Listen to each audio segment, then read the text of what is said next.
국정원 적폐청산 태스크포스가 지난주 이명박 정부 시절 국정원이 배우 문성근 씨와 김여진 씨의 나체 합성 사진을 만들어 유포했다고 밝혀 국민들에게 충격을 주었습니다. 이뿐만 아니라 국정원이 고 김대중 대통령, 광주 5.18 민주화운동, 고 노무현 전 대통령, 방송인 김미화 씨 등과 관련해 광범위하게 여론조작을 시도한 정황도 있는 것으로 전해지고 있습니다. 한 나라의 최고 정보기관이 이런 일을 했다는 것이 도저히 믿겨지지 않는 데다 심지어 부끄럽다는 생각마저 듭니다. 대한민국의 민주주의를 후퇴시킨 이명박 박근혜 정권의 국정원 범죄는 단 몇 명만 사법 처리해서 끝내는 것이 아니라 철저하게 수사해서 그 배후와 범법행위 전모를 국민들에게 소상히 밝혀야 할 것입니다. 또한 당시 집권당이었던 자유한국당도 이에 대한 책임에서 가벼워질 수는 없을 겁니다. 이제 칼날은 이명박 전 대통령에게로 향하고 있는 듯합니다. 4대강 사업, 자원 외교, 방산 비리, 또한 BBK 주가 조작 등 이명박 전 대통령이 자신의 주머니에 집어넣은 국민 세금은 반드시 찾아내 다시 돌려받아야 할 겁니다. 이제 시작입니다. 부디 그 칼날이 무디지 않기만을 바랍니다. 김양일의 어쩌다 미국 6회 시작하겠습니다.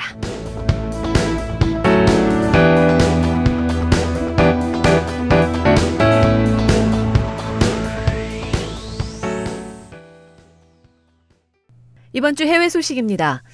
지난 9일 진행된 북한의 핵실험에 따른 대응으로 유엔 안보리에서 지난 11일 저녁 6시 대북 제재 결의안 표결을 추진했습니다.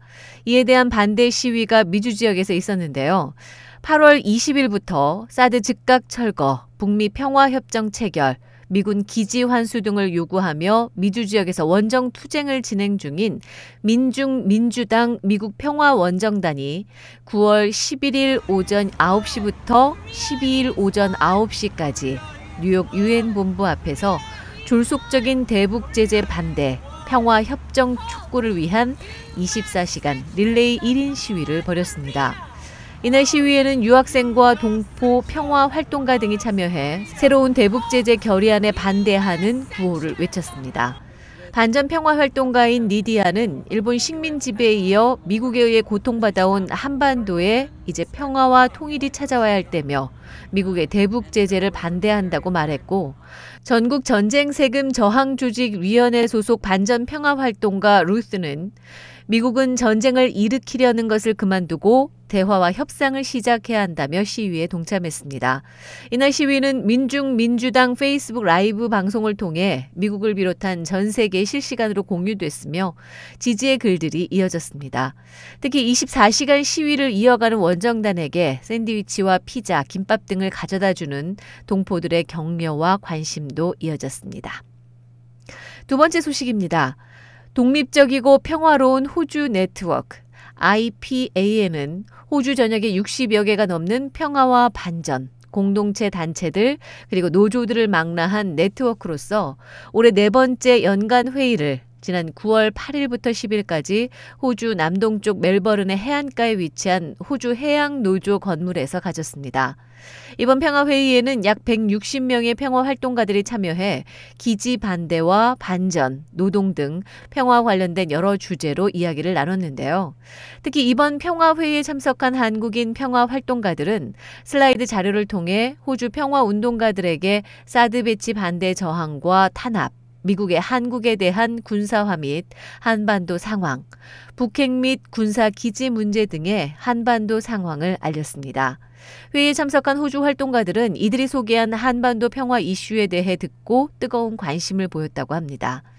행사가 끝나고 참가자들은 소송리에 대한 연대로 사드는 한국에서 철수하라, 사드는 지구를 떠나라 등의 구호를 함께 외치기도 했습니다.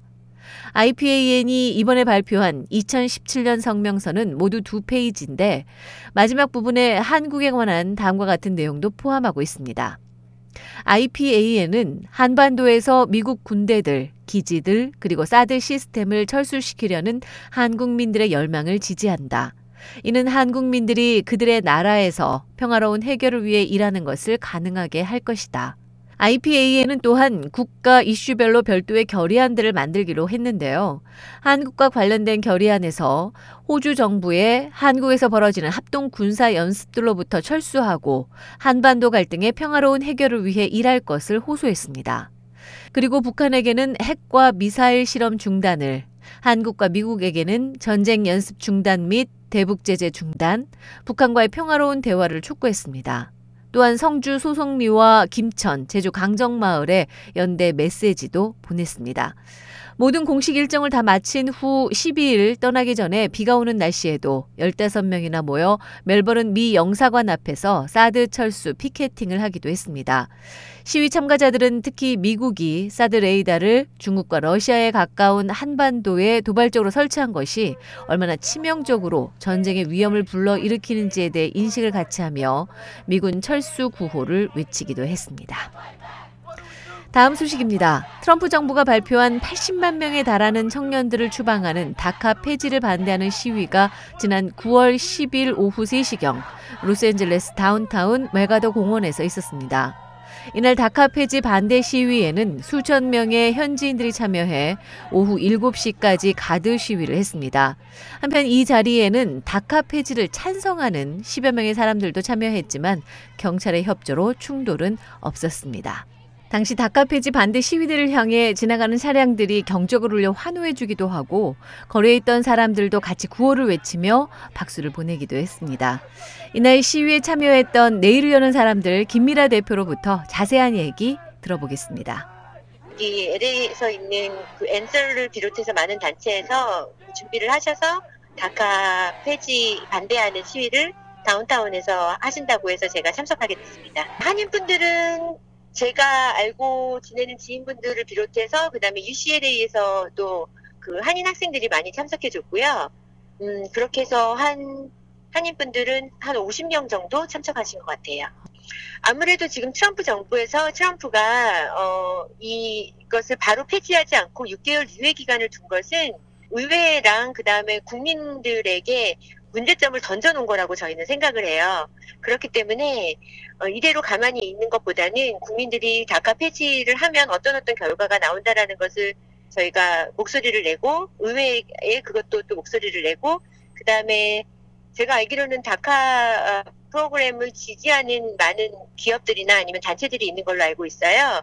그분들에게 또 우리의 목소리를 내고 그렇게 함으로 인해서 의회에서 어떤 6개월 유예 기간 중에 방안을 마련하지 않을까 하는 기대를 갖고 시위는 계속하고 집회는 계속 열어야 된다고 생각합니다. 한국 분들 같은 경우에는 다카 프로그램에 대해서 잘 모르시는 분들이 많으세요. 내가 비록 영주권자고 시민권자이더라도 제외 국민 중에 한국 사람이 16,000명 정도가 그 다카 프로그램으로 인해서 아이들이 공부를 하고 취업을 하고 그렇게 해서 미국에서 생활을 하고 있거든요. 그러니까 나의 일이 아니라고 관심을 안 갖지 마시고 전부 다 우리 아이들의 일이라고 생각하시고 관심을 가져주셨으면 좋겠고요.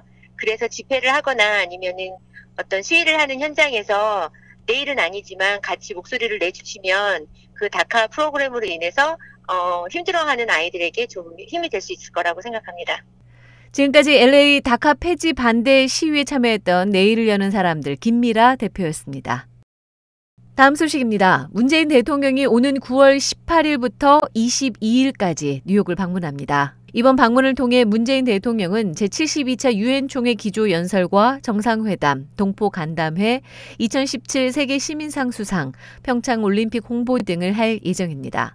특히 첫날인 18일 저녁에는 뉴욕 인터컨티넨탈 호텔에서 동포들과의 간담회가 예정돼 있어 미국 전역에서 환영 행사를 위해 많은 교민들이 모일 예정입니다.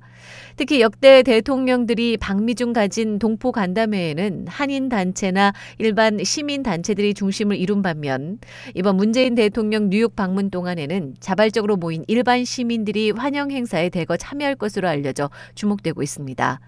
그중 Fans of President Moon이라는 모임에 참여하고 있는 뉴욕에 살고 있는 조이스 님의 얘기를 통해 이번 대통령 방미 환영 행사 어떻게 준비하고 있는지 들어보겠습니다.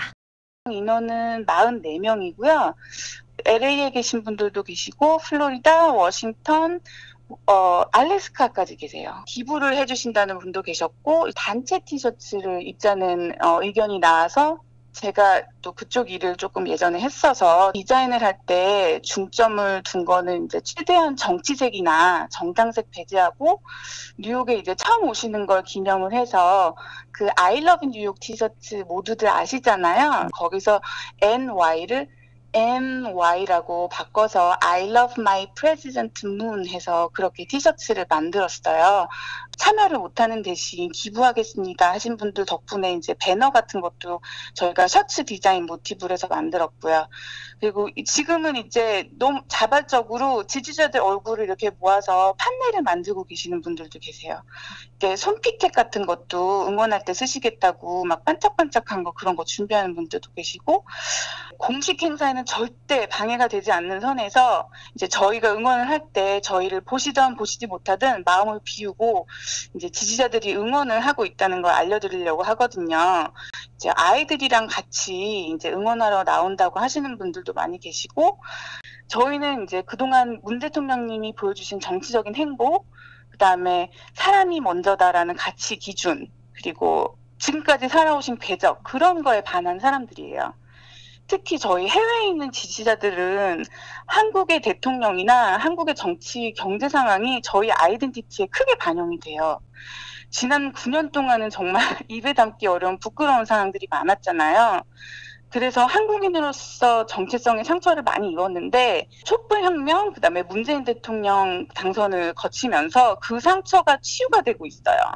그래서 감사하는 마음이 커서 저희가 이렇게 자발적으로 모이게 되는 거라고 생각을 하고요. 또 한 가지 중요한 거는 저희는 막 비상한 각오로 막 으쌰으쌰 이렇게 팔 흔들러 모인 그런 지지자들 모임이 아니거든요. 좀 재밌고 기발한 아이디어로 대통령님께 저희 마음을 좀 전달하고 싶어요. 그러니까 하는 사람들도 재밌고 보는 사람은 즐거운 그런 진짜 팬클럽 같은 거 있잖아요. 저희가 그래서 전광판 앱을 이용해서 아주 간단한 플래시몹도 준비를 하고 있어요. 준비하는 과정이 더 재밌는 게 이렇게 팔 걷고 나서주시는 분들이 막 60년생, 63년생 그런 선배님들이세요. 그런 분들도 플래시몹에 동참하실 거예요. 그래서 이런 교민들의 열정적인 모습을 좀 보시고 한국에 계신 분들도 문재인 대통령에 대한 어떤 지지를 다시 한번 확고히 다져주셨으면 좋겠다는 바람입니다. 문재인 대통령님 지지자들은 점조직이 특징이라고 생각을 해요. 저 하나가 저만의 조직인 거예요. 그래서 이 일이 끝나게 되면 단톡방은 남더라도 아마 활동을 하시는 분은 안 계실 거라고 생각을 해요. 저 같은 경우는 일상으로 돌아갈 것 같아요. 일상으로 돌아가고 다시 또 문재인 대통령님이 오시거나 아니면 저희 마음을 흔드는 정치인분들이 오시면 그분을 도와서 자발적으로 활동을 할 그런 의도는 충분히 있습니다. 네, 지금까지 이번 문재인 대통령 뉴욕 방문 환영 행사를 위해 자발적으로 모인 교민들의 모임이죠. Friends of President Moon의 조이스 님이었습니다. 다음은 앞으로 있을 행사 소식입니다. 9월 20일 수요일 오후 6시 로스앤젤레스 윌셔 연방정부 건물 앞에서 사드 배치 철회와 대북 제재 중단, 평화협정 체결을 촉구하는 동포들이 집회를 가질 예정입니다. 자세한 정보는 포스터를 참조하시기 바랍니다. 오는 9월 27일 수요일 저녁 6시 40분 뉴욕 플러싱 퀸즈 YWCA 강당에서는 위안부를 소재로 한 영화 귀향이 무료 상영됩니다. 영화 상영과 관련한 자세한 사항은 포스터를 참조하시기 바랍니다. 지금까지 해외 소식이었습니다. JNCTV에서는 여러분의 후원을 기다리고 있습니다. 화면에 나가고 있는 후원 정보로 여러분의 정성과 관심 보내주시면 유익한 방송을 만드는 데 귀하게 사용하겠습니다. 그리고 전 세계에 계신 분들의 광고 의뢰도 받고 있습니다. 자세한 광고 문의는 JNCTV 이메일로 문의하시기 바랍니다.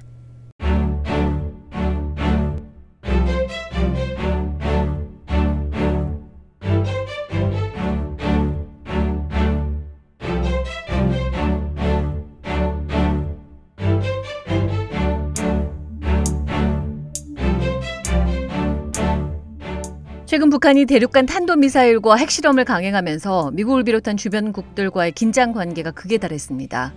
북한과 트럼프 대통령이 내뱉는 말 한마디 한마디에 세계는 즉각적인 반응을 보이고 있고 또 다양한 분석을 내놓으면서 더욱 혼란만 가중되고 있는 그런 느낌입니다. 북한을 중심으로 심하게 얽힌 실타래를 과연 어떻게 풀 것이며 현 시점에서 미국과 주변국들이 대처해야 할 방안은 무엇인지 궁금하지 않을 수 없는데요. 그래서 이번 주 어쩌다 미국에서는 현재 노스 이스턴 유니버시티 국제 정치 전문가인 심온천 박사와 이렇게 복잡하게 얽혀있는 현 국제 정세에 대해 하나씩 풀어나가 보겠습니다. 안녕하세요, 박사님. 네, 안녕하십니까.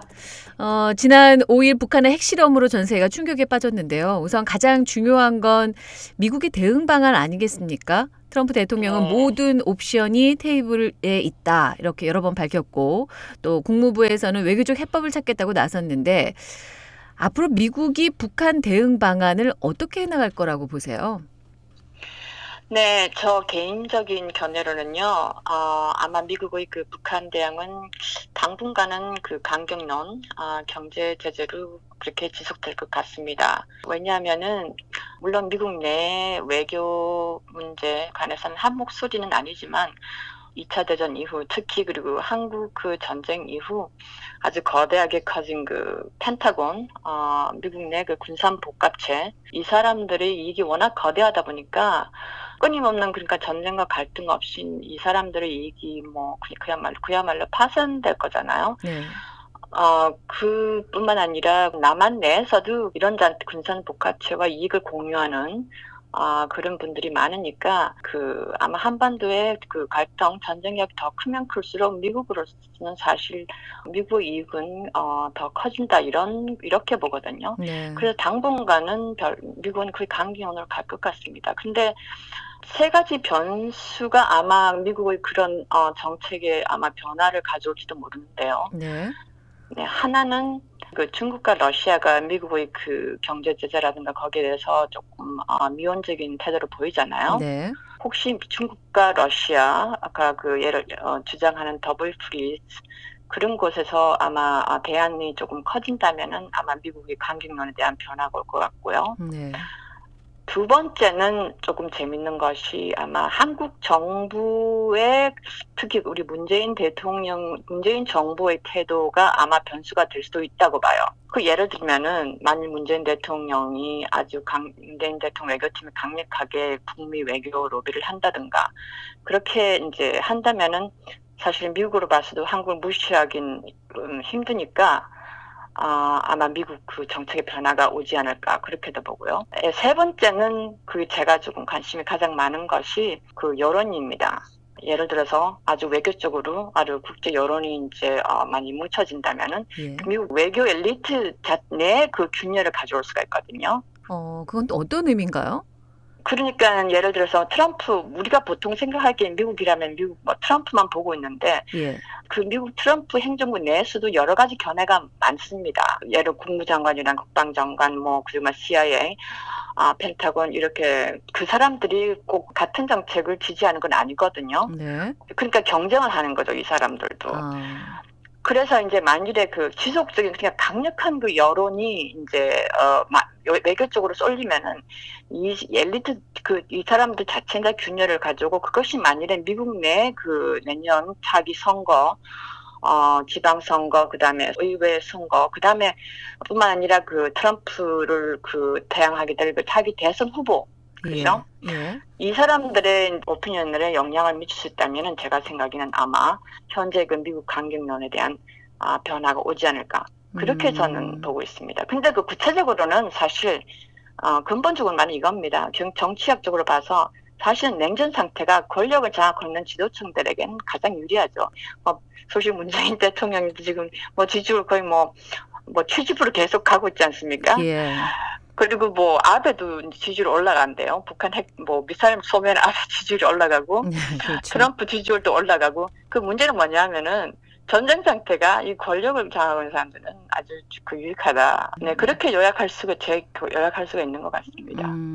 그러면 혹시 미국이 북한과 대화할 가능성은 전혀 없다고 보세요? 현재로서는 거의 제가 생각에는 희박하다고 봅니다. 왜냐하면은 지금 현재 우리 문재인 정부에서도 그렇게 거의 아주 정말 초스피드로 강경론 쪽으로 지금 회귀를 한 상태고 그다음에 그 미국 내에서도 그렇게 여론이 그렇게 강력하지 않고 그렇기 때문에 현재로서는 아마 대화가 아마 거의 희박하지 않을까 그렇게 생각합니다. 지금 북한이 워낙 이제 북핵 실험 비롯해서 미사일 실험이라든가 여러 가지 이제 위협적인 행동을 하고 있는데 이러다 보니까 이런 상황에서 또 트럼프 대통령의 발언이 워낙 오락가락하거든요. 예, 특히 이제 트럼프 대통령이 이제 한반도 전쟁 가능성에 대해서도 몇 번 언급을 했었고 또 이제 한국 내에서도 이제 야당 뭐 자유한국당이나 이런 쪽에서도 전쟁 가능성에 대한 얘기들을 자꾸 내놓으면서 이제 국민들을 좀 불안하게 만드는데 이 한국 전쟁 가능성에 대해서는 어떻게 보세요? 근데 제가 생각에는 아마 그 전쟁 가능성의 의견은 아마 예를 들어서 한 3가지로 이렇게 나눌 수가 있는데요. 첫째 의견은 예를 들어 뭐 트럼프나 아니면 미국 그 강경론자들 그냥 아주 막말을 하죠. all options on the table. 전쟁할 수 있다 뭐 이렇게 하는 전쟁 가능론 쪽으로 하는 분들 있고. 그렇죠. 그 두 번째로는 전쟁은 전쟁인데 그 전면전이 아니고 그냥 국제전으로 하자. 그러니까 그 의견이 뭐냐면은 그 북한의 선제 공격을 해서 그 북한 지도층 김정은 지도자를 시해 암살을 해서 하고 난 뒤 북한의 이제 퍼핏 정부를 이제 퍼핏 정부를 대체를 하는 거죠. 그 다음은 북한 주민들에게 호소를 한다. 이렇게 하면은 아마 그 전면 전쟁을 피하면서 북한 핵도 막을 수 있고 그다음에 북한 지도 체제도 막을 수 그러니까 그 파괴할 수 있다. 이런 시나리오가 있거든요. 근데 이 그 시나리오를 믿는 분들이 제가 생각엔 참 많은 것 같아요. 그러게요. 특히 그런 점에서 이제 문제는 뭐냐 하면은 만일 이런 의견을 따른다면은 제가 생각에는 현재 미국이 이런 북한의 선제 공격을 준비하고 있지 않을까 저는 개인적으로도 그렇게 생각을 하고 있습니다. 그래요? 네, 아주 위험한데요. 제가 예를 들어서 뭐 그런 말을 사실 저 개인적으로 봐서는 뭐 국정원에서 미국 이렇게 파견된 분들 직접 얘기도 들었고 미국 내 그 분석가 군사 전문가 이런 분들도 아마 이 시나리오에 대해서 굉장히 아주 심각하게 고려를 하고 있다고 저는 생각하거든요. 근데 문제는 이거죠. 그게 불가능하죠. 왜냐하면은 김정은 그 체제를 암살 이렇게 서지컬 한다고 한다는 그런 상태에서 만일에 북한이 대응을 한다면은 뭐 대량 핵, 그러니까 뭐 케미컬, 바이올로지컬 그런 상태가 일어날 수도 있고, 그렇죠. 아마도 위험하죠. 근데 이제 그리고 이제 세 번째는 보통 대부분 학자들이나 전문가들이 이제 공유를 하고 있는데, 한국에서 전쟁은 불가능하다. 그 의견의 그 로직은 뭐냐 하면은 사실 예를 들어서 뭐 남가주대학 그 데이비드 교수님 말씀에 의하면은.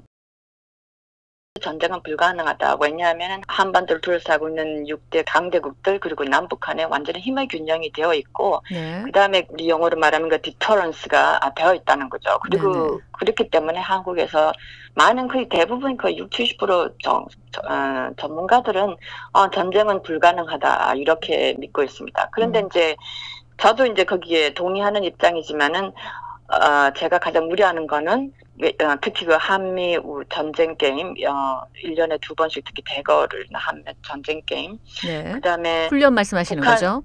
네, 훈련과 그다음에 북한의 지속적인 그 미사일 테스트에서 만일 어떻게 실수가 없을 것이라고 그것을 완전히 배제할 수도 없지 않습니까? 그걸 예를 들어서 혹시 북한 미사일이 혹시 어떻게 표류해서 뭐 잘못된다면은 바로 미국의 그 공격을 받을 거거든요. 그렇게 되면은 바로 서울은 그냥 북한의 집중 공격을 받기 때문에 그게 가장 아주 정말 끔찍한 거죠. 그래서 제가 생각에는 요약을 하자면은 대부분 전문가들은 한반도의 전쟁 가능성이 없는데 가장 중요한 건 뭐냐 하면은 계속 이렇게 지속되는 그 한미 전쟁 연례 군사 훈련, 그다음 미국 북한의 미사일 테스트, 그리고 미국 트럼프의 그리고 강진용달의 막말 이렇게 해서 전쟁은 아마 계획하지 않지만 제가 생각에는 아마 실수로라도 휴먼 에러로 전쟁이 일어날 수 있다 이렇게 볼 수도 있다고 생각해요. 참 북한 문제 너무 어려운 것 같습니다. 특히 대화 채널이 완전히 지금 차단된 상태에서 더 많이 어렵다는 느낌이 드는데 그렇죠. 이런 상황에서 가장 곤란한 건 결국은 한국 아니겠습니까? 어떤 경우에도 네. 이제 북한과 대화는 한다는 게 문재인 대통령이 베를린 구상에서 밝힌 건데 사실 북핵 실험 이후에 미국과 중국 사이에서 눈치를 안 볼 수 없게 된 데다가 북한은 사실상 우리와의 대화도 거부했다고 봐야 될 테고요. 박사님은 이 상황에서 우리 정부가 할 수 있는 일은 뭐라고 보세요? 저 개인적인 생각은 이 프로그램 청취하신 분들 아마 거의 그 대부분 촛불혁명을 지지했었고, 제가 생각하기에는 아마 문재인 대통령 아직 많이 지지했고 지지하시는 분이라고 생각하거든요. 네. 저도 그랬고 아직도 그렇고 제 개인적인 생각에는 참 기대가 많았죠. 거의 이명박근혜 8년 동안 지금 완전히 거의 최악의 상태였거든요. 그렇죠. 최악의 상태. 예. 그런 상태에서 저는 문재인 대통령이 헌임 기간에 거의 올인을 했었으면 했어요. 그러니까 평화, 네. 외교 햇볕 정책, 예를 들어서 햇볕 버전 2.0 이래가지고, 그리고 촛불혁명 즉시 제가 생각해 북한 신뢰할 정도로 거의 150% 정도 북한에 매진을 했어야 된다고 생각해요. 그래서 북한이 완전히 이제 남한을 신뢰할 수 있도록, 조금 더 예를 들어 꼼수를 쓰더라도 그렇게 했어야 됐는데. 완전히 그 정반대가 돼버렸어요. 거의 미국, 그 다음에 한미일 동맹에 이제 문재인 대통령이 100% 올인을 한 셈이거든요. 예, 그러니까 북한으로서는 아직 더 이제 남한에 대해서 신뢰를 못하게 되고, 두 번째는 제가 본 문재인 정부의 솔직히 이런 점에서 외교팀이 북한 관련 준비가 너무 허술했던 것 같지 않나 이런 우려도 돼요. 왜냐하면 문재인 정부는 북한이 들었으면 우리 옛날 참여정부를 계승하는 문재인 정부 들었으면 선뜻 좋아라 이렇게 대화 외교로 이제 응해질 것 같은 그런 나이브한 생각을 한 것 같은데 네. 아마 그런 점에서 전 분석이 조금 부족했다는 조금 놀라웠고요. 그래서 이렇게 우왕좌왕한 틈에 이명박 정부부터 아주 그렇게 활약했던 그런 보수 극우팀들이 완전히 미국 군산복합체, 그다음 미국 내 보수 트럼프 정부, 미국 내 강경론 싱크탱크들의 영향을 많이 받고 이제 이렇게 조금 밀려난 듯한데요. 어떻게 문재인 대통령, 그다음 한국 정부가 해야 될까? 이런 점에서는 전 아직까지도 지금 아직 우리 시간이 많지 않습니까? 아직 그래도 헌니문 2라고 할 수도 있지 않습니까? 그렇죠. 아직은 초기시죠. 예. 네. 그러니까 제가 생각하기에는 실수도 할 수 있는 거예요. 실수를 할 수가 있죠. 아직 초기니까. 그래서 저는 문재인 대통령 만나면은 이렇게 말씀드리고 싶어요. 좀 배짱과 자신을 가지세요. 미국 동맹 너무 의존하지 마시고 미국의 80%의 지지율로 북미 외교하라 이렇게 압박할 수도 있다고 생각해요.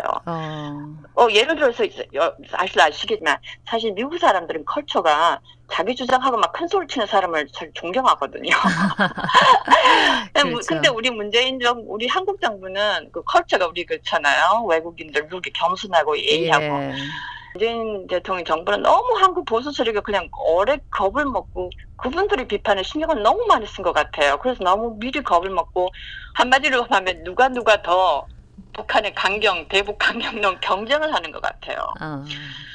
그래서 제가 생각해 문재인 대통령이 아직 이제 실수 한번 했어도 이제 좀 시간을 조금 두고 다시 시작하는 그런 자세로 보수의 반대, 지지율 하락 위험이 있더라도 한번 정말 큰 배짱을 가지고 밀고 나가면 그야말로 문재인 햇볕 버전 2 이렇게 해서 미국을 한번 압박해야 할 수도 있다고 생각해요. 그랬으면 좋겠어요, 저는. 예. 그러니까 결국은 미국을 압박해서라도 한국은 독자적인 어떤 북한과의 채널을 만들어야 되고 대화 채널을 계속 유지해야 된다라는 말씀이시네요. 네, 그러니까 트럼프가 책을 쓰는데 장사하는 사람인데 비즈니스 할 때 딜을 만들 때 어떻게 하면 가장 강력한 최대한 그거를 먼저 자기가 갖고 싶은 최대 이익을 먼저 한번 추구를 해보는 거예요. 거기서 너 혹시 실패를 하면 실패를 해도 그렇죠. 그래서 제가 생각에는 아마 이제 처음에 이번에 조금 문재인 초기는 조금 트라이얼 에러 그게 있었다 하지만 이제 다시 한번 시작할 수도 있다고 생각해요. 예, 참 정치인인데 트럼프를 어떤 미국의 대통령으로서 보통 우리가 흔히 대하는 방법이 전혀 통하지 않고 어떤 사업가 마인드로 다가가야 된다는 면도 문재인 정부가 갖고 있는 고민거리가 아닐까라는 생각도 좀 들고요.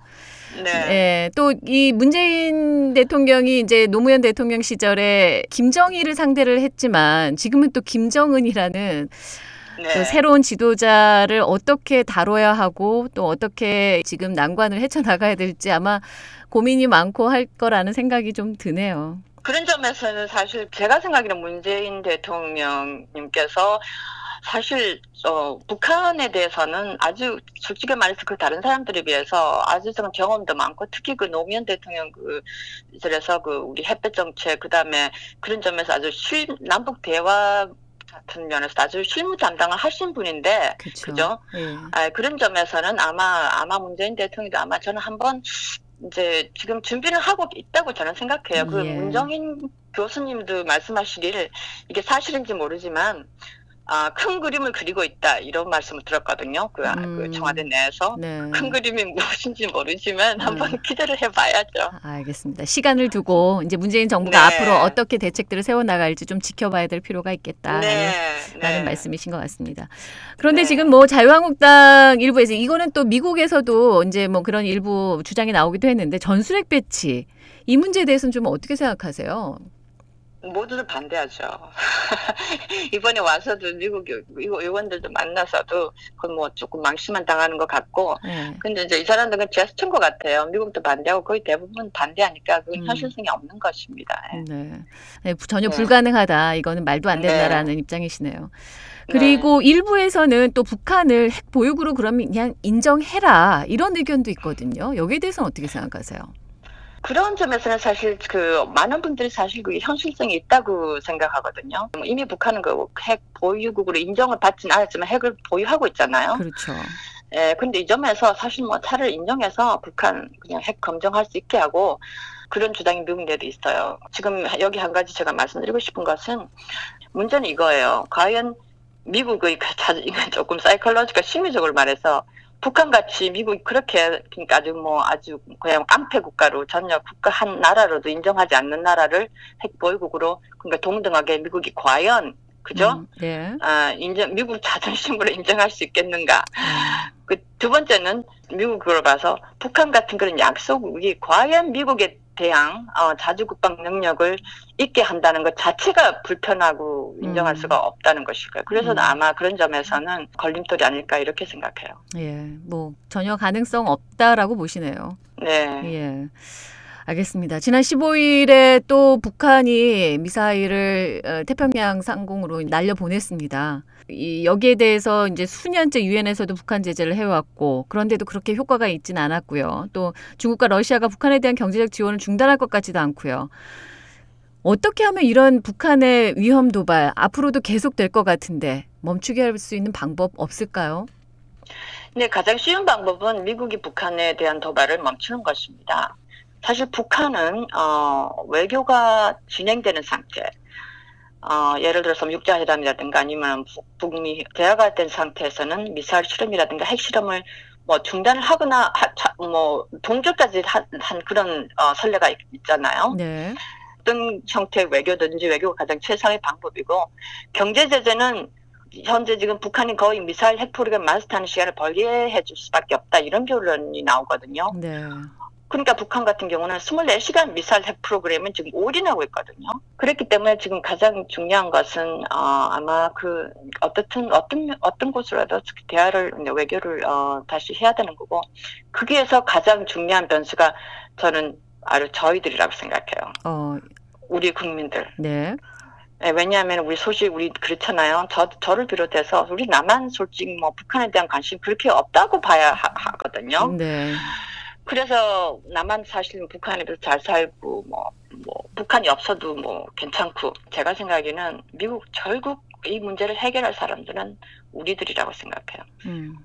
그런 점에서 우리가 원해야 돼요. 그리고 왜냐하면 전쟁 상태 한국 전쟁 67년 이게 비정상이에요. 비정상인데 우리들에겐 정상이 돼 버렸잖아요. 그래서 제가 항상 독일 역사 유럽 여행을 하면서 처음 느낀 게 저도 한국 문제에 대해서 그렇게 고민을 하고 성장하지 않았기 때문에 참 이제 미국 와서 20년 넘게 강의도 하고 살면서 느끼는 게 바로 문제는 우리구나. 우리가 절실하게 원하지 않으면은 그 누구도 해결할 수 없는 문제가 아닐까. 저는 이제 그렇게 생각하고 있어요. 알겠습니다. 결국 앞에서도 말씀하셨듯이 키는 미국이 어느 정도 쥐고 있다고 봐야 되죠. 왜냐하면 북한이 이제 미국을 향해서 하는 메시지라고 보여지거든요. 뭐 핵실험이라든가 미사일 실험이라든가 모든 것들이 평화 조약이 궁극적으로 북한에 원하는 거겠지만 글쎄요. 말씀하신 대로 미국이 얼마나 여기에 대해서 응해줄지는 미지수라 아직은 그렇게 북한 문제를 해결하는 길이 멀어만 보입니다. 네. 알겠습니다. 마지막으로 한반도를 중심으로 한 동북아 정세에 대해서도 좀 여쭤보고 싶은데요. 오바마 전 대통령이 이제 중국을 상대로 한미일 공조 전략을 썼다면 지금 트럼프 정부의 전략은 좀 달라진 게 있다고 보세요?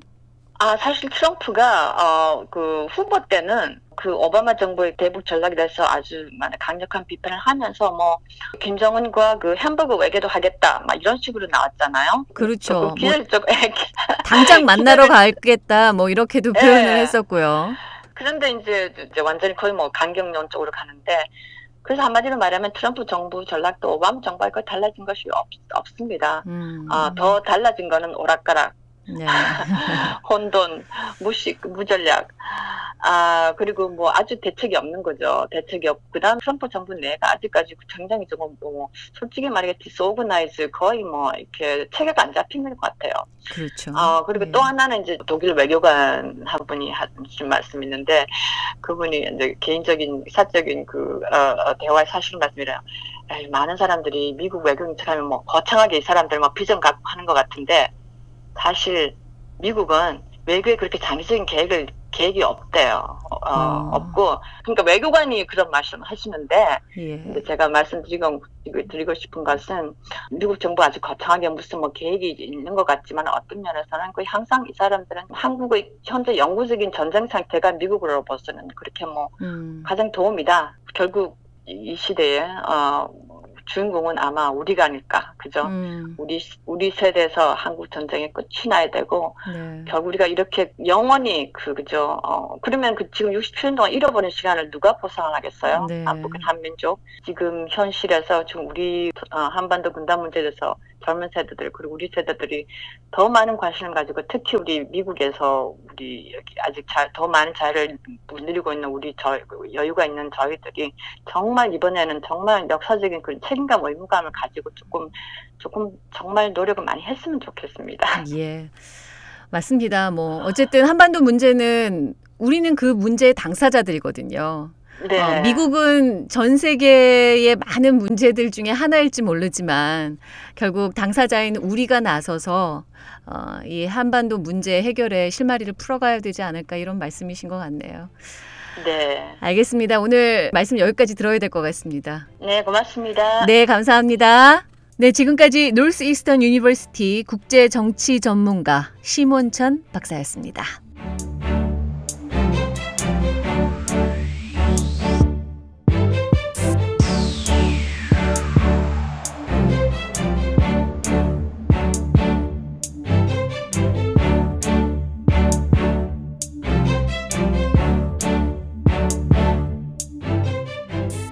지난 13일은 1992년 시작된 한국정신대 문제대책협의회 정대협의 일본군 성노예제 문제 해결을 위한 정기 수요 시위가 1,300회를 맞는 날이었습니다.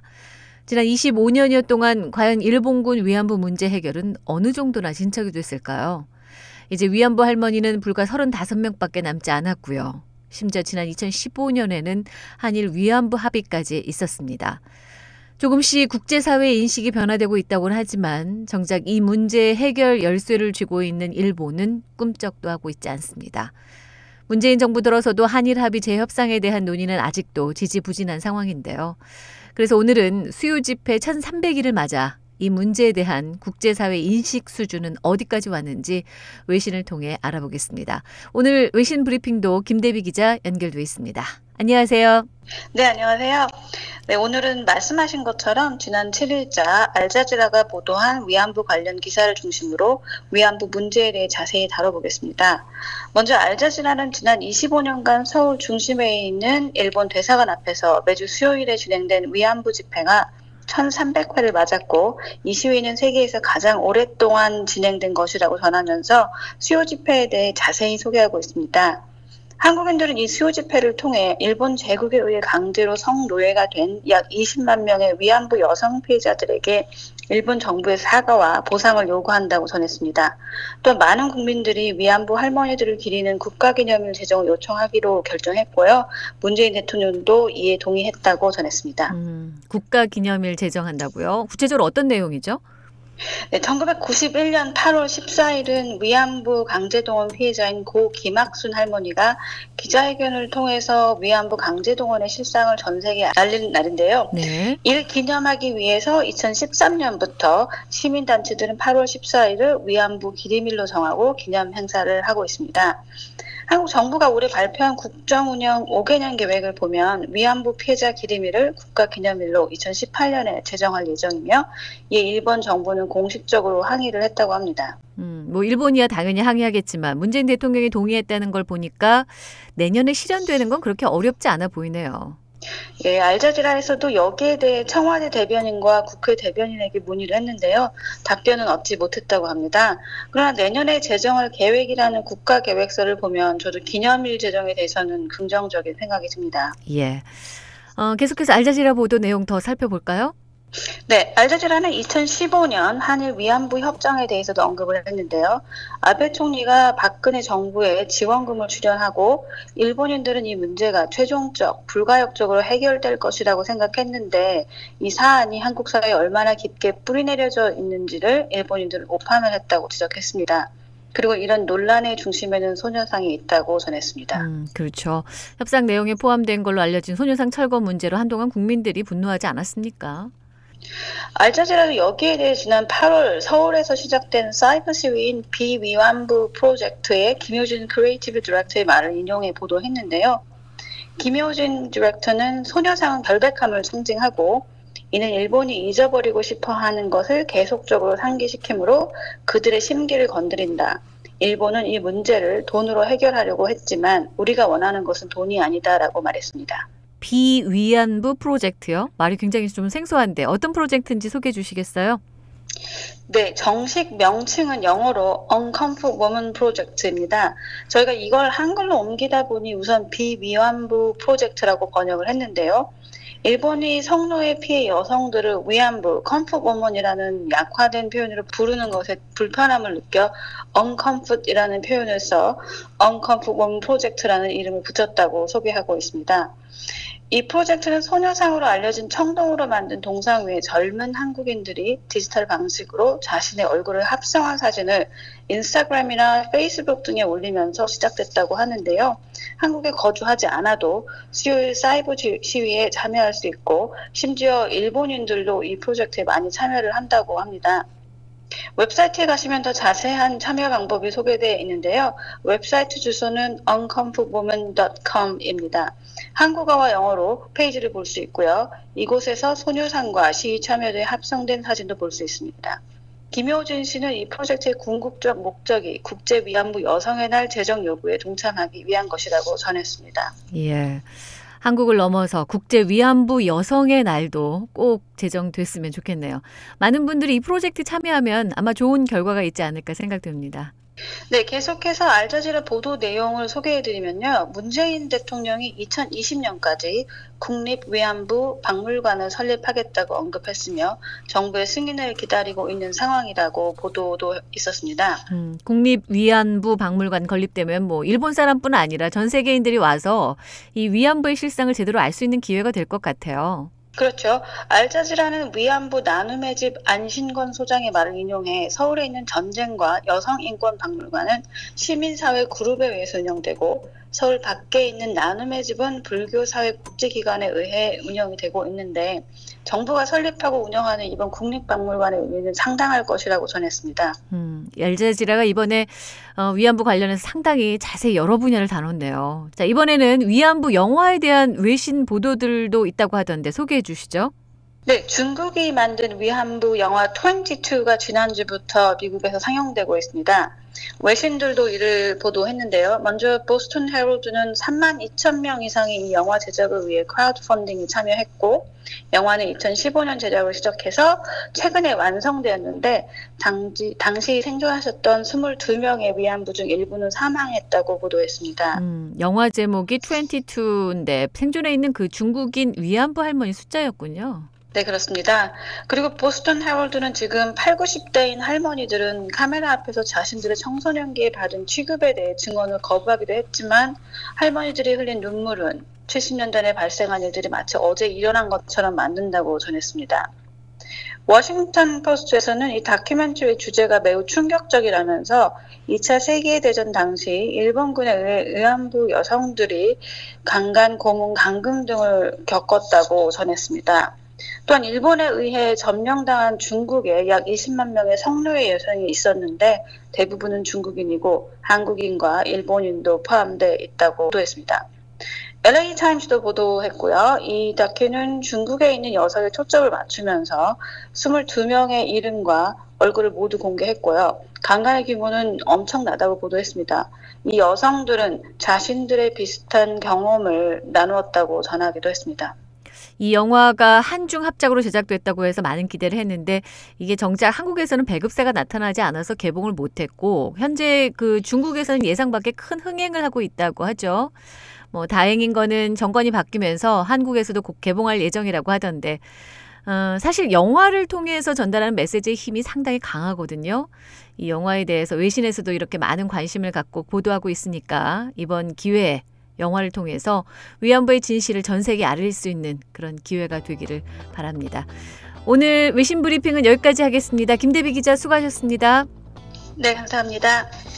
이번 주 어쩌다 미국은 여기까지입니다. 지금까지 김양일이었습니다.